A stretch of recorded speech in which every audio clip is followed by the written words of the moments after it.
രാമചന്ദ്ര പറഞ്ഞത് സത്യമാണോ? നിങ്ങളാണോ കൊന്നത് റഹീം ഹാജിയെ? അതെ, ഞാനാണ്. എന്തിന്?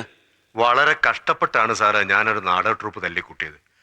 ഭാഗ്യത്തിന് എന്റെ രചനയ്ക്ക് സാഹിത്യ അക്കാദമിയുടെ അവാർഡും കിട്ടി. നല്ല ഹിറ്റായിട്ട് മലബാർ ഭാഗത്ത് കളിച്ചുകൊണ്ടിരുന്ന എന്റെ നാടകത്തിന് പെട്ടെന്നൊരു ദിവസം മുതൽ കല്ലേറും കൂക്കുവിളിയും തുടങ്ങി. ഇതെല്ലാം ഹാജിയുടെ ആൾക്കാരാ, കൂലിത്തല്ലുകാര്. മരിച്ച റഹീം ഹാജിക്ക് പെട്ടെന്നൊരു ദിവസം നിങ്ങളോടും നിങ്ങളുടെ നാടകത്തിനോടും വിരോധം തോന്നാൻ പ്രത്യേകിച്ച് എന്തെങ്കിലും കാരണം? അയ്യോ, അത് വെറും തെറ്റിദ്ധാരണയാ സാറേ. നാടകത്തിലെ ഒരു മുസ്ലിം കഥാപാത്രത്തിന് റഹീം ഹാജിയുടെ ഭാര്യയുടെ ഛായ ഉണ്ടെന്ന് ആരോ അങ്ങനെ പറഞ്ഞ് തെറ്റിദ്ധരിപ്പിച്ച. ഒരു കണക്കിന് ഹാജിയാരെ കുറ്റം പറയാൻ പറ്റുകയല്ല സാറ്. ഉദാഹരണത്തിന് സാറിന്റെ ഭാര്യ തന്നെ നട്ടുപ്പാതിരയ്ക്ക് സാറ് കിടന്നുറങ്ങുമ്പോ അയൽവക്കത്തുള്ള ഏതോ ഒരു തെങ്ങേറ്റക്കാരന്റെ അവിടെ ജിഞ്ചിലാക്കിയാണെന്ന് പറഞ്ഞ് ഏതെങ്കിലും ഒരുത്തൻ നാടകം കളിച്ചാൽ സാറാണേലും സഹിക്കുവോ സാറേ?